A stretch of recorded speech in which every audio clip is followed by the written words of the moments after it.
Hey, what's going on, everybody? You're tuning into another episode of 20 Minutes. I am your host, Tim McCarthy. Today we have on an NFL defensive tackle, published author, philanthropist, and mental health advocate, Chris Okoye. How are you, sir? I'm blessed and highly favored. How you guys doing? I'm doing great, man. I'm doing great. Thank you for asking. How's your day going? My day's going amazing. Just woke up. I'm in the six, catching a nice vibe, So like I'm feeling good. I'm amped right now. So I'm ready to hit the ground running with this podcast. Before we start, you got to show off that sweatshirt. You showed me right before the what we got. Oh yeah. Oh yeah. Shout out to my guy. I'll tag him or something, but basically this brand is called Black Men Are Always Attractive. We're just promoting that positive outlook, good perspective. Let's erase colorism, light skin, dark skin, red bone, yellow bone. Like we all look good, man. You know what I'm saying? I love it. I absolutely love it. Let's start with this. What does mental health mean to you, sir? Mental health to me is emotional intelligence. So for me, it's like you can't always control what happens to you, but what you can control is how you respond to it.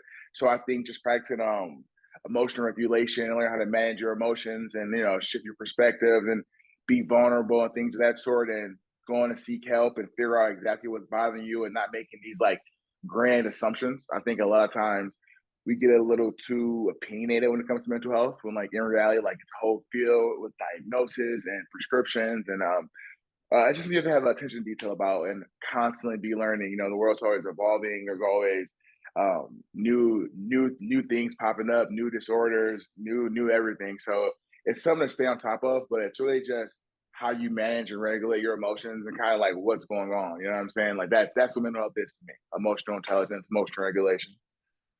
What is your relationship with mental health? My relationship with mental health is I'm a mental health advocate. But as far as I'm concerned with mental health, I actually didn't believe in it for a big chunk of my life. In my community, it's not something that's really like overly talked about, or in previous years, it wasn't something that's overly talked about. So my relationship with it is I just became obsessed with self-awareness.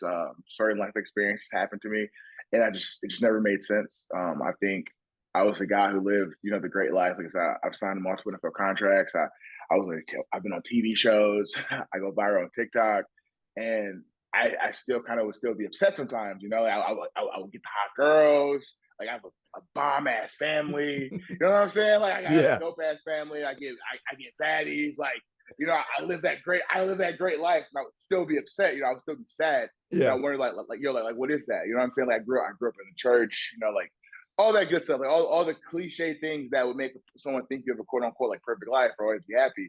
And I had all those things, and like I would still like have this like uncurable like sadness at times. Yeah. And so and that kind of made me feel like, okay, like what's going on? And I got like self-awareness and like digging deep. And that's when you learn about like triggers, childhood trauma, childhood upbringing, like how these things affect you and things of that sort. So that's what kind of started me like really digging deep into mental health. It's just that why do billionaires commit suicide? Why are some of my teammates that have the most money in these like beautiful families with are married to models, and like why are they upset? Why are they depressed? Like that's what kind of got me going, and just being intentional about learning about mental health. That's really what started my mental health like journey when it came to like educating myself on it. Was there like one specific thing that happened that you were like, okay, like mental health is real? Can you remember that? Or was it just like a collectively thing? Honestly, so mental health being real really hit me my sophomore year of college, right? So like I said, in my community, mental health isn't something that's like super discussed, but it's like it exists, but it's like the ghost in the room. Yeah. But I was dating this chick, and she was like clinically depressed, and I just like I couldn't understand it, because we both of our lives were like super dope. Like she was like a stud athlete, I was a stud athlete. Like we were both like doing really well on and off the field, and like she would just be like just like completely just like sad like all the time, like nothing would provoke it. And then they opened up to me, and I was like, oh, what is clinical depression? I didn't understand it. And then like me being like I'm a very studious person, so like I'm always trying to like learn. In my book I talk about that. Like I'm like you never know enough. Like you're never done learning. And so that was my first like real life like interaction with mental health. It's kind of like learning the difference between, oh, I'm sad versus like, no, like I'm clinically like depressed. And like, y'all can't help this. And Yeah. I have a freaking chemical imbalance. And that paradigm shift was my first intro into like mental health. Fantastic. Do you know any warning signs that you can tell people that see someone that is struggling? Like what would you tell somebody? Like what would you look for in somebody that's struggling mentally? Honestly, when it comes to like what do I look for when someone's struggling mentally, I'm big on communication. I'm big on checking in on my people. So I'm gonna ask because, as you know, like high functioning depression is real. Yep. So like in some of our best moments, we've stood our tallest. Like I've I've accomplished some of my biggest goals while not necessarily being in the best headspace. I think my grandfather was one of the closest people to me, and he died like a couple weeks before I signed my first NFL contract. If I'm doing these great grand things, yeah, I'm still struggling with a sadness, a depression, like in the midst of that. So when it comes to like how do I gauge if someone's depressed, I'm big on like yo, I like to vocalize and check in on my people. Yo, you good? How are you doing? So I create relationships and bonds where communication is normalized. So like yo, you good? How's your energy? How are you feeling? Yeah. Because like a person, like personality types are also different. Everyone has a different attachment style. Like for example, if someone has an avoidant attachment style, like you're not gonna know if they're depressed. They don't want to communicate their emotions. Person has an anxious attachment style, they may freaking start acting irrational randomly. You don't know that the person with the more secure attachment, they're gonna be like, yo, like, hey, this is bothering me. I don't like this. So I don't like to assume anxiety and depression. Like I said, I'm not a doctor. I you notice how like modern day people like think they have like the intellectual prowess to diagnose people with narcissism. Like it's like people think they can just diagnose people with these like psychological things. I'm like, dude, no, like these are clinical things. Like you have to have a degree, you have to have knowledge, you have to have to sit down and counsel this person. So when it comes to mental health, I'm not diagnosing anyone. Yep. I'm gonna ask you like, yo, you good? Like, how's your energy? Like, is everything okay? Did you get laid off? Did your man? Are you going through something at home? Like, now I'm big on communicating. I'm like, my mom used to say to me, when you assume, you make an ass out of you. So I'm Yeah. never, you know what I'm saying? Like, or was that my mom said to me, but I think it was from Poetic Justice. I think Janet Jackson said that, Tupac or some shit like that. So no, for me, like I'm never assuming when it comes to mental health. Like hopefully I can create a safe enough space where we can just talk about what's going on. Yeah, you always got to check up on the homies, you know what I mean? Oh, facts, bro. Like, how it's a lot easier than people think. I think people make it this like long, daunting task. People make it this like super long, daunting task when in reality, like, you just be like, yo, like, how's your energy? That's Yeah. my favorite thing. I text Leo, like, how's your energy? I'm gonna start using that myself. Yeah. And and it is I use that a lot to the assume you make an ass out of you and me. That's a great one. Yeah, no, it's a major fact. So you've been in and out of the NFL playing for teams like the Bengals and Chargers. You put in such hard work, but how is it when you're getting cut? Like how do you keep going and still pushing? So I'm how I like when I get how many times have I been released? I've been released like two, three times. So for me, I'm so goal oriented. I'm so process driven to where it's like I'm always like what's next, and I practice mindfulness. So like I just kind of always know I'm like very strong in my faith. So I always know like there's gonna be something greater later. So like I just have like very positive expectations. So when I get released, I know I'm gonna be on another team. Like I've never not been on a team. Every single year I've been on a team. Every single year I've got paid to do what I love. So when I get released, like I already knew, what I'm saying, my faith is that strong. But through my 4 years of being a professional, I've always been on a team. So I just know like, okay, if I get cut, just keep doing what you're doing. This particular path wasn't for you, or this team wasn't for you, you're going to be on another one. And so, like, I just knew that when I was 21 years old and I signed my first deal, I just kind of always do like, okay, part of this job is getting released. You know what I'm saying? So it's like, if it happens, dang, that sucks. But I know I'm gonna be on another team, so it's like, I never really got like too down on myself because I just always could see what's the end of the tunnel. I saw that you initially when you were gonna get into the NFL, you wanted to play for the Carolina Panthers, but I think you should come up to the Patriots soon. I'll try to talk to Bill Belichick and have you get signed up here because that'd be fantastic. Oh yeah, throwing a good word, man. I have extreme gratitude for that. No doubt, no doubt. Where do you get your positivity from, man? It's like I talked to you before this, and you just bring off such a great energy yourself. So where do I get my positivity from, man? That's a good question. Who? my family. I have a family that's like super super juiced up and extra. Like I come from like an extra ass family. Like my family, like good times, bad times, decent times. Like my family's active as fuck. You know what I'm saying? Like I come from a family of like three churches. You know what I'm saying? Like three churches, multiple athletes, like a wide range of careers, and like I have a very like supportive family. Like whether like I'm going to the NFL, my cousin's being a lawyer, or like someone's doing something like that's like not as significant. Like it's the same energy. So I have a high energy family. So that's where I get my positivity from. Like my family is like super high energy. I work out a lot. I think that helps too. Like Yeah. I work out a ton. I take pre workout. I have ADHD, so that kind of makes me like super. I'm all over. Yeah.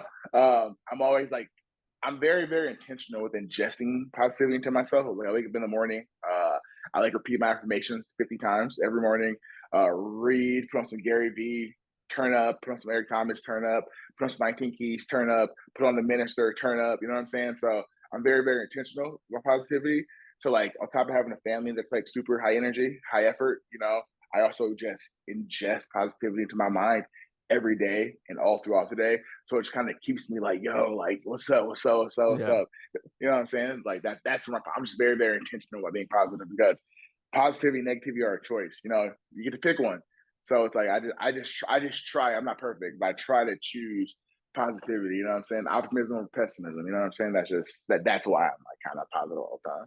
Yeah, we'll get into the book a little bit later, but you have a great thing about the half glass. Is it half empty, half full? And I like that part of the book.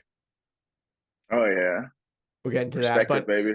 yep. And to talk about a little bit about this too, back to the NFL, I talked to Doug Middleton, who played for the Panthers, and he said that he dealt with a lot of like mental issues like on the field. Did that ever happen to you? Because he had to deal with like negativity from like coaches and stuff, and it just like kind of beat him down a little bit. Did you ever have to anything like that? Honestly, I like I said, I had such a strong support system in my life. So like I just kind of like I just kind of always understood adversity, and I went to a Division II school, so I went D2 to the league. So like my expectations, like I said, I'm not entitled. Like so, my expectations are a lot different. I think a lot of people get offended because they're unhumble and they're entitled. And so because I lead with humility, I lead with kindness, I lead with understanding, I lead with that humility. I don't really get that disappointed. So it's like if I have a coach or someone's talking to me in a way that may offend someone who's like a first round pick or like a starter at Bama, like the Bible says, seek not offense. So like I just don't seek offense. So if I'm talking to you, it's easy for me not to get offended because I'm not looking for it. Like I'm so humble to where I'm just like, oh, like I appreciate you. Like if it's constructive criticism or maybe if your voice tone isn't like ideal, or I mean obviously if you call me like a fucking idiot, we're gonna have an issue. But like you know Yeah, what I'm saying? yeah, But if it's just like your voice tone based upon where you're from or like however you coach or like your prowess, like no, I'm not gonna trip. I'm gonna lead with humility and sit back and learn. So like no, I haven't really faced too many interactions where I'm like, oh, I can't believe they're talking to me like that. From a football perspective, I've had pretty chill coaches. Like all my coaches have been like older guys. They've yeah. always like been in rooms full of vets, and so yeah, I just kind of the vibes have always been pretty good. Fantastic. Now that we're talking about entitlement, let's actually jump into your book real quick. Extreme gratitude leads to happiness. What can people first expect from that book? So the main goal, like the psychological goal for my book, is how to ease anxiety and depression through mindfulness. Right, being present and being thankful for what you have in your current space. But also, extreme gratitude teaches you how to leverage and use what you already have before asking for more. I think so many people are like, "Oh, I need this," like, "Oh, I need that." Oh, Yeah. I need 4,000 followers. Why do you need 4,000 followers? You treat your 400 followers like shit. Like you don't engage with your 4 followers. Why do you want 4,000? You know what Yep. I'm saying? Like someone gives you $40 and you go and blow it on freaking McDonald's and crack or dope, or I don't know. Hopefully you don't spend on crack. Like, you take $40 and you go spend it on nonsense. So why would God give you 40,000? The book is really like be faithful over few. Whatever you do with a little bit, you're gonna do it with a lot. And I think a lot of people just like tell themselves that lie. Oh, once I get this, I'm gonna be this. Once I do this, I'm gonna be this. Once I get this title, I'm gonna do this. Yeah. Dude, bullshit. You are who you are. You know what I'm saying? So like that's like the real strong premise of the book. So where does entitlement come from and why does it happen to us? Oh, that's a good question. Okay. Entitlement comes from holding someone else more accountable to your wants and needs than you hold yourself. Okay. And why does it happen Like, to us? why does I think entitlement happens to us because we want to shift the blame. It's see when you're entitled, you can say like, I don't have to do this for myself because they have to do it. And that's why I think, me personally, my personal theory is, I think one of the biggest causes of anxiety and depression is entitlement, because when you put the ball in someone else's court, when you say this isn't going to happen for me unless they do it, you put yourself in a position to get fucked. You know what I'm saying? Like, Yeah. you put yourself in a very, very, very, very, very, very vulnerable space. Like, if you're in a relationship with someone and you feel entitled that they do such and such and such and such, unless it's going to kill your mood. Well, they don't care. You know what I'm saying? Like that's what you forget. It's like you're like entitled, bro. Like it only hurts you. Like, if you feel entitled to my resources, right? Like, like, yeah, the life of an athlete. So it's like, you feel entitled to my resources. Like, if I'm dating a chick, right? She's like, oh, like, he plays football, so he's supposed to do such X, Y, and Z. I don't like, unless you communicate your expectations. I don't know.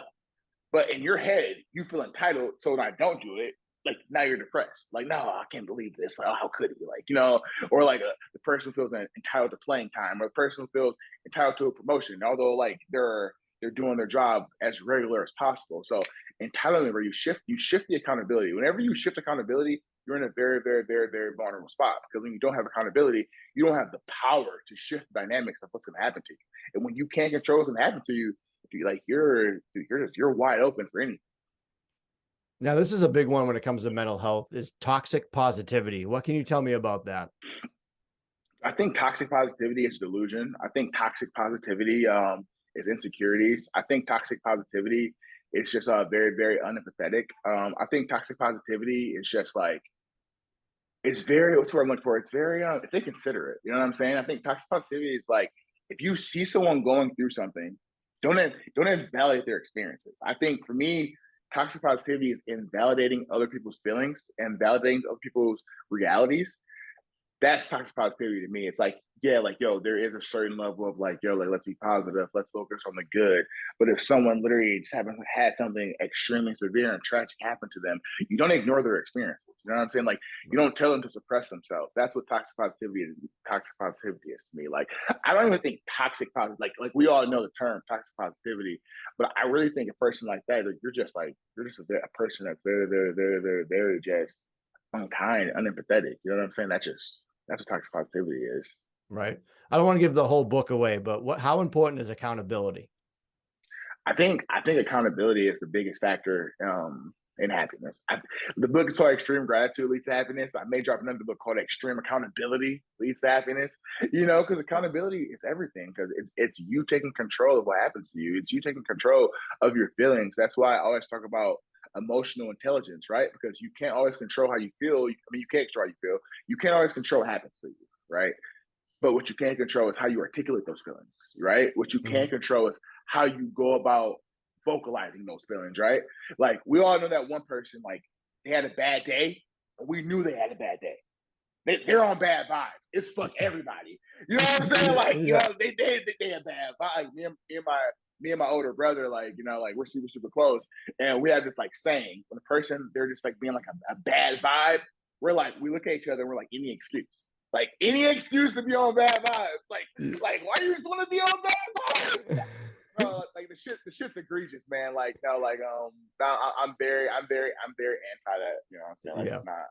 Like, no, let's look for reasons to be kind. You know what I'm saying? Let's look for reasons to be empathetic. Let's look for reasons to practice that kind candor, instead of like looking for reasons like, oh, I want to be negative. I want to Yeah. be an asshole. So, like, let me just find this little thorn in my hip, so now I have an excuse to be on bad vibes. Like, no, I'm not with that. It's weird. Yeah. What do you think, we talked about it briefly, but how important is self-awareness? Dude, self awareness is the most critical thing. I don't Yeah. I don't I don't think you can do anything until you're self aware, because, like, self awareness is like understanding, like, these are my strengths, these are my weaknesses, these are my likes, these are my dislikes. Okay, like, these are my triggers. I think a lot of people go through things because they're very unaware of their triggers. People are actually very unaware of their likes. People are very not their like, yeah, their wants and their needs. We live in a world where social media kind of like takes over people's brains and makes them think that they want things that they don't want. So when you're not self-aware, you just genuinely don't know what you want. And when you genuinely don't know what you want, if you're genuinely unaware of your needs, you're going to just be unhappy because you're going to keep doing things that you think lead to happiness and they just don't. So that self-awareness piece is ridiculously critical. Yeah, ignorance is bliss, huh? Ignorance is very bliss. You got to put in the hard work when it comes to that. And to make yourself better, you do have to put in the hard work. And I think people forget that when it comes to any mental health, like trying to get help, trying to make yourself better. So like having self-awareness is a great first step for anybody. Honestly, I wouldn't even say it's the first step. Self-awareness is a lifelong journey, bro. Like self-awareness is the real healing. You know what I'm saying? Like think like I don't know if you've been in therapy, but therapy is really just a self-awareness session. Oh yeah. Like I like we live in this world of like the fake healing, right? Like I'm eating avocado toast and I'm drinking my greens and I'm posting nice memes. Like no, you gotta do that real work, and all like that's why like I advocate for therapy, but I do think there are other ways to assess yourself. Like there's a ton of different like assessment tests. You have your attachment scores, your love language, your personality charts, even like zodiac signs. There's a plethora of different methods to become more self-aware, and you got to actually do that inner work to get there. I love it. I absolutely love that point of view. Let's switch it up a little bit. It's February, which is also Black History Month. What does this month mean to you? So for me, it's just like every other day. Personally, I'm a person that like reps my blackness. You know what I'm saying? Year round. I'm always adding value to my people when people are adding value to me. I like I said, I'm a black Muslim in the Nation of Islam, so it's like year round. I'm learning about myself. The original man, our existence, that pride, that self love, that love of self. I'm on that year round. But I do think it's cool if you're a person that doesn't know much. Yeah, it does kind of put the ball in your court to be a little more intentional with learning more this year. So that's definitely dope because there are some people who generally may be unaware of certain things. So this month does kind of spotlight that and give them the opportunity to learn more. So in that aspect, I think it's cool. Yeah, it's really cool. I interviewed Miss Massachusetts, who was the first Muslim to win that title. And so I don't know if I'm going to say this right, but assalamu alaikum. Walaikum salam. Yep. There it is. I knew that. I love learning stuff. And that was one of the ones I learned. I think that's a great. So what does that mean exactly for people that don't know? So honestly, so where it comes from, I think a lot of people think it's like a Muslim thing. Assalamu alaikum isn't like a Muslim thing. When you read the Bible, it's actually how Jesus always greets people. All it means is, like, may peace be unto you. You know what I'm saying? Then you say, well, alaikum salam, that's peace be unto you as well. So like that was so in the Bible it speaks about like when you read it and it's in its original tongue in Aramaic Hebrew, Jesus would always greet the prophets and greet people by saying shalom shalom, and that was literally like, yo, like I greet you in peace. You know what I'm saying? And hey, I got peace for you too, my guy. So it just sets the table for good vibes. You know what I'm saying? Yeah, and it just sounds badass too when you say it. Oh no, it sounds fire. If I'm like, oh hey, what's up? Oh hey, what's up? I say, hey man, alaikum salam. The vibes are different. Yeah. I think a tough topic to bring up sometimes, which it shouldn't be. I think it should be easier for people to talk about to end the stigma, but you've probably dealt with racism. I think that's pretty obvious from a Black person standpoint. How does racism affect mental health? Racism affects mental health. I think the most massive component of racism is the psychological piece. And racism can affect your mental health, especially as a person of color or a Black person, is because it can constantly make you question your self-worth. It make you feel not good enough because something that you can't control. Like racism steals accountability from people of color because it puts you in a situation to where like you just don't feel good enough, you don't feel worthy, because you're literally being, your experiences are way less different than people that are of a fairer skin or primarily white people. And so when you're constantly being disenfranchised, you're constantly being neglected, you're constantly, being shown a lack of love from society, you're constantly being shown negative images of yourself, you're constantly being sold negative stereotypes. Unless you have a family that has those like deep grassroots, it can really make you feel less than, to make you feel not good enough. So that's from a mental health standpoint, that's how racism affects mental health. It makes you feel not good enough, not worthy. It makes you not love yourself because how can I love myself if society doesn't love me? Like, why are fucking people racist? You know what I mean? It's just, Yeah. it's unbelievable. What can people do, more directly white people, to help curb racism? Because I feel like I don't know why, but I feel like it's awkward for white people to bring up like race. Why is that, you think? I think the way white people can help with racism, it's really education. I think racism is more of a crime of omission than commission. So a lot of white people are generally unaware of how black people have contributed to society. Majority of the biggest achievements were made by black people. The first people here are black people. Like I think a lot of people just view the existence of black people from slavery, and that's actually like a very small 1% of our experiences. We are the kings and queens. We are the original people. We are the maker, the owners, the pyramid of planet Earth.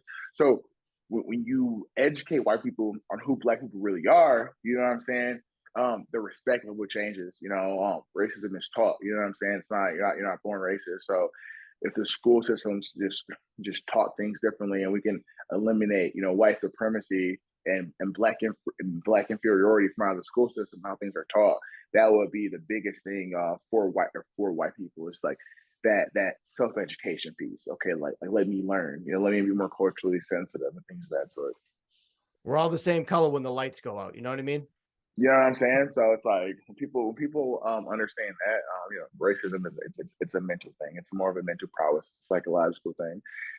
So yeah. We're just all people. You know what I mean? It shouldn't matter about like color, race, religion, none of about that. And I'm a big proponent on that. I'm glad that we got to talk about this. Oh yeah, most definitely. So do you believe in the Black culture handles mental health a little bit different? I know we talked about this real briefly, but research indicates that Blacks and African Americans believe that mild depression or anxiety would be considered quote unquote crazy in their social circles. Many believe that discussions about mental illness would not be appropriate even among family. And that was from the Mental Health America. What do you think about that? Do you believe it's handled a different way in the Black community? Oh, most definitely. I think that's what our lack of kind of understanding and believing and being exposed to mental health is why like why we don't. I don't think black people don't believe in mental health. I think we're not exposed to it and we're not taught about it. You know what I'm saying?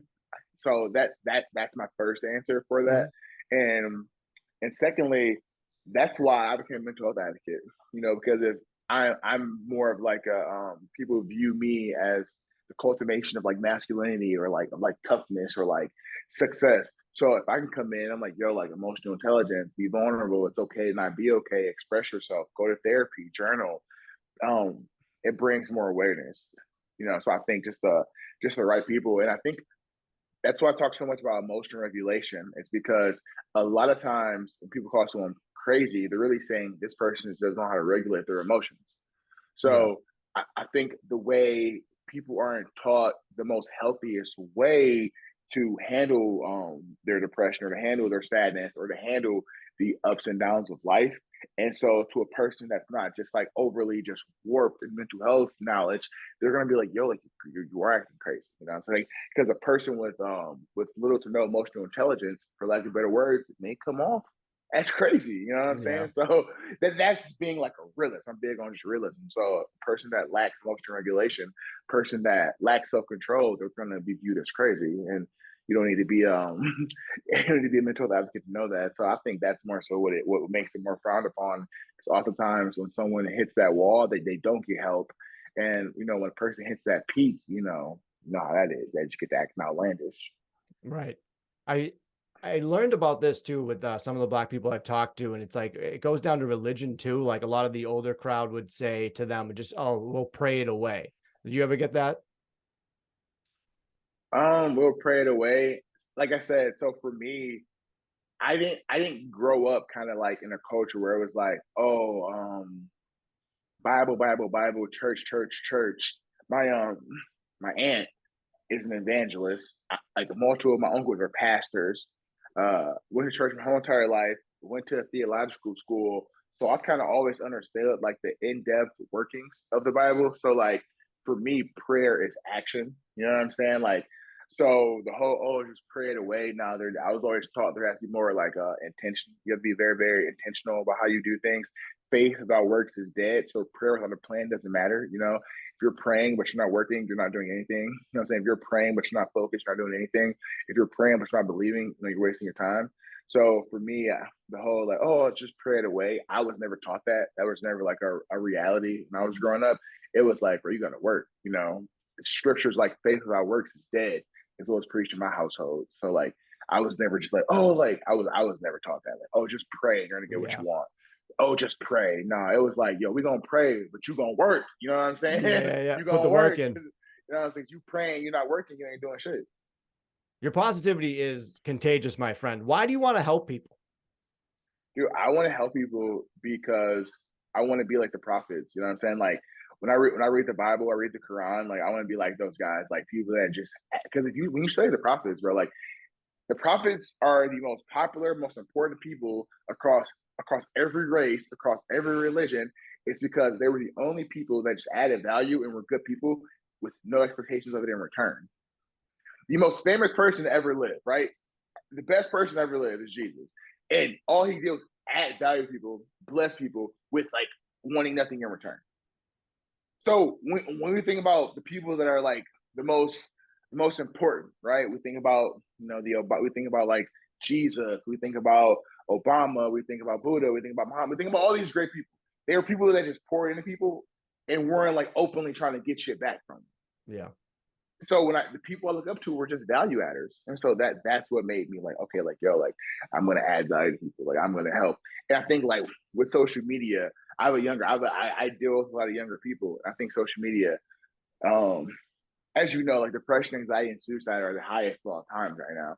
Mm-hmm. So it's like seeing that cause of social media really made me feel like, okay, like this is something that we can tap on. Like, this is like the market dictates value, and right now, bro, a lot of people are just struggling and having those like silent wars that no one sees, and so that's what really made me want to tap in and advocate for that. Social media is funny because there's a lot of negativity on it, but like you can put the positivity out there, but you got to look for it. But you got to be careful on social media, especially when people are trying to diagnose. Like there'll be like kids on TikTok doing dances and be like, I got ADHD. And it's like, you're not helping the cause right now. Bro, I told you, like, that's honestly, I would argue with you, like, that's my biggest pet peeve of modern day people, bro. It's like, you barely passed intro to psych. You may not have even went to college. You went to college and you got a C in your freshman psychology class. Yep. You don't read, you don't study. Stop diagnosing people. Like I swear, like that's the one thing that I hate the most about society is people that think they have the intellectual prowess to diagnose people with depression, with anxiety, with narcissism. Like relax, have a conversation, catch a vibe, add value to a person, create a safe space where they can be vulnerable. Don't diagnose people with shit. Like bro, like people that are not educated, like you have no certifications, you don't even have the degree of intelligence, you have not studied, but because you went on Google or you saw a TikTok or Instagram post and you associated one trait of a particular diagnosis, bro, you think you can diagnose people, bro, that pisses me off. Like that's my biggest pet peeve. Yeah. That's my big, like, bro, like stop diagnosing people because confirmation bias is real. And when you label people, they just take on these roles, man. That's just it's irritating. I don't like that. Yeah, that's what my biggest pet peeve is too. It's like I always say they were supposed to break the stigma, but like they're putting the pieces back together. And I'm like, no, you got to break the stigma, not like bring it back. Like that's what. Yeah, no, oh my God. Yeah, it's bad. It's bad. Yeah, let's finish up a little bit. Defensive linemen are pretty big. How were you at lacrosse? Were you just steamrolling people over or what? Oh yeah, I got active. So my actually I played for like a very top program, like number 2 in the state, and I was getting active. So I had this senior. I'm not gonna say his name, but I was a freshman. I met a senior who was like all American. He was an absolute beast, and I was already kind of naturally athletic, but this all American senior had like a pinched head. And so it's like an illegal lacrosse stick. So I thought he was like so filthy because he would be just dangling, and the ball would never come out. And so I kind of got close to him, we built a relationship. and he gave it to me. Like, and so like I just kind of got to skip all the steps. And I was just freaking. I was just hitting and rolling and bombing, and I had good feet, so I played defense, played long stick midi, and it was really good. I love playing lacrosse. It allowed me to kind of create my reality and kind of like not go with the stigma, because me playing lacrosse obviously is very, very, very different. Kind of go like defies the stereotypes of what I'm supposed to be doing. So I had a college coach. He always called me Mr. Anti-Establishment. If everyone's doing it, like I'm not doing it. That's Like awesome. Because you didn't pick up football until later in life. Like you weren't playing like peewees. Yeah. No, I was too heavy. I was too heavy and I didn't want to. So like no, I would argue. I didn't really start playing. I was like a junior in high school. I feel like sacks are a great feeling, but how good is the feeling of it when you pancake somebody? Oh, that's awesome. Just I may have seen you a clip of that to me. It was a clip versus I was playing the Buffalo. We were playing the Buffalo Bills, and like I freaking like absolutely just demolished the guard into Nathan Peterman. And now it's a great clip. I'll send it to you. But please do. it feels really, really good because football allows you to like beat the hell out of a man legally. Yep. Like if I go like right now, if I go and slam someone, right? If I go and take someone and drive them 5 yards into the ground, look them in their eyes, I go to jail for a very long time. Yep. Football allows me to literally beat the living crap out of someone halfway to death, and it's legal. Yeah, it's very demasculating when you're trying to push this guy back and you just lay right on your back and steamroll. That I always thought, I'm like, that's going to be a great feeling. It's going to be up there with the sack. Oh yeah, it's definitely up there. So where can people get the book? So extremegratitude.net. Also link in bio. Go to my Instagram, Chris Okoye Jr. You'll see me there. Verified account. Also, it's on Amazon. Go on Amazon, type in Extreme Gratitude Leads to Happiness. Yeah, it's pretty easy to get to. So yeah, just go to my Instagram at Chris Okoye Jr. Link in bio there. Twitter, Chris_primetime. TikTok, Chris Okoye. Links are all there. Extremegratitude.net. Then also you can go on Amazon and just type in Extreme Gratitude Leads to Happiness, and boom. Fantastic. Now with your positivity, I'm going to put you on the spot a little bit. What is some words of wisdom that you give somebody that's down and out? Words of wisdom I give someone who's down and out is be present. Be present. What you're going through right now, like I feel you, bro. Like it sucks, but we got to get through that. A lot of people just live in their trauma. Like we're not going to live in our trauma. We're going to heal in our trauma. We're not going to just go through it. We're going to grow through it. So I always advise people like, like take your time to grieve. Like, please don't skip your grieving process. Don't skip it. Feel it, own it, heal from it. Like I think a lot of people I think a lot of things are extended. People go through things a lot longer than they need to, is because they just live in that trauma. We live in a very trauma-focused culture where like trauma is cool. Oh, trauma bonds. Oh, I'm so traumatized. Oh, my toxic trait is this. What's your healthy trait? Like, okay, trauma bond. What's your healthy bond? You know what I'm saying? Like, people always talk about, oh, I'm so trauma. Like, you got to hear I have a cousin who's a lawyer, and when he gets to complaining about people and their trauma, it's like the funniest thing ever. He's like, you dated a person for a month. How did them liking someone else's picture traumatize you? I have a cousin. He's a lawyer, so he's like crazy analytical. And when you hear him talk about like mental health and like people just being like just overly just traumatized with the most random shit, it gives you a great laugh. But no, like you gotta heal that trauma. Like stop complaining. Solutions over problems. Like that's more so my thing. But do take the time to grieve. Accept those feelings. This happened to me. I didn't like it. Figure out like, did this really bother you, or was it really like a trigger or something else? Just do that inner work, and then once you legitimately heal, you can actually just kind of like go on with life. And then the next step is go buy Extreme Gratitude Leads to Happiness, and then boom. Yes. Oh yeah, they go buy Extreme Gratitude Leads to Happiness. Let's finish with this. I ask everybody this question. Chris Okoye gets called out to the arena by himself. What theme song is playing? Oh, I get called out to the arena by myself. What theme song is playing? Let me think about that. Yeah. It's a tough question because there's only one answer. Yeah, sure. I want to answer. Man, what song? Come on, to, teach me how to Dougie. All right. Can you can hit the Dougie pretty well? Oh yeah. In high school, my nickname used to be C Smooth because the first lyric of the song is "They be like C Smooth." What? Can you teach me how to Dougie? So my nickname used to be C Smooth. I love it. I absolutely love it. Let's end it with this. What are 3 things you're grateful for today, sir? Three things I'm grateful for today. It's my big cousin slash sister's birthday. She turned 32. Super grateful for that. I'm thankful for a week of just family fun and fellowship. And lastly, bro, I'm grateful for life. I woke up this morning. I feel great. I had deodorant. I had a toothbrush. Was able to get active. I'm just super happy for those small things. That's what extreme gratitude is about. I think people, when you ask them what they're thankful for, they think it has to be like something massive, like, oh, I just got a new Tesla. Oh, Yeah. I just got a new house. Like, no, fuck that. I woke up this morning, I get to see my beautiful family's face. I'm super amped. Like no one died. No one that I love died today. Yep. It's the little things in life. Yeah. The little things can be the big things too, though. You know what I'm saying?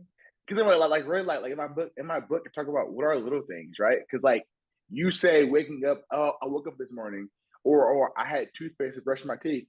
Is that really a little thing? Because you didn't brush your teeth, your breath will smell like shit, and that's not a little thing. Yeah. Like, oh, I'm thankful I saw my wife's face, or I'm thankful I saw my mom, or I'm thankful I saw my cousin.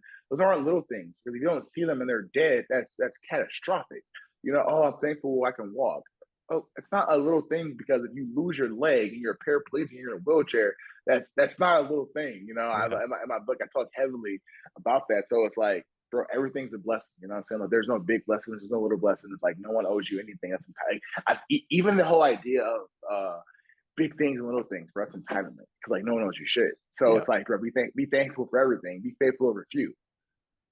I love that. Great way to end this interview, sir. Chris Okoye, I thank you so much for coming on 10 Minutes. This has been a blast. Absolutely, man. I had a blast on here. I'm super excited, man. It's a great episode. Thank you so much. And that's another episode of 20 Minutes. Let's break the stigma by cracking a smile. I will see you soon.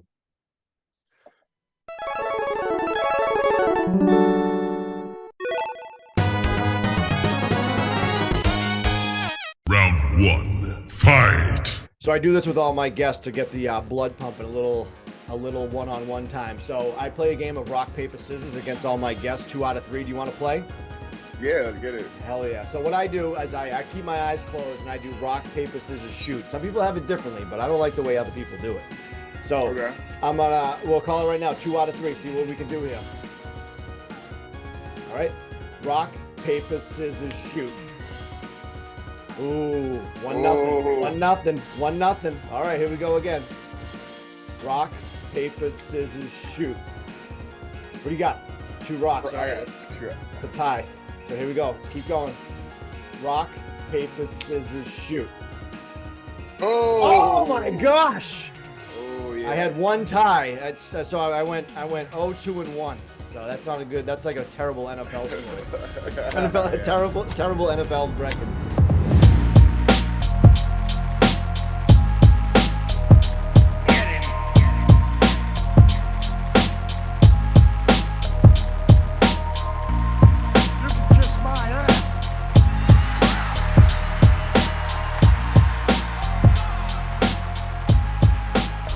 This podcast is not intended to be a substitute for professional medical advice, diagnosis, or treatment. Always seek the advice of your physician or other qualified health provider with any questions you may have regarding a medical condition. If you are feeling suicidal, please dial 911.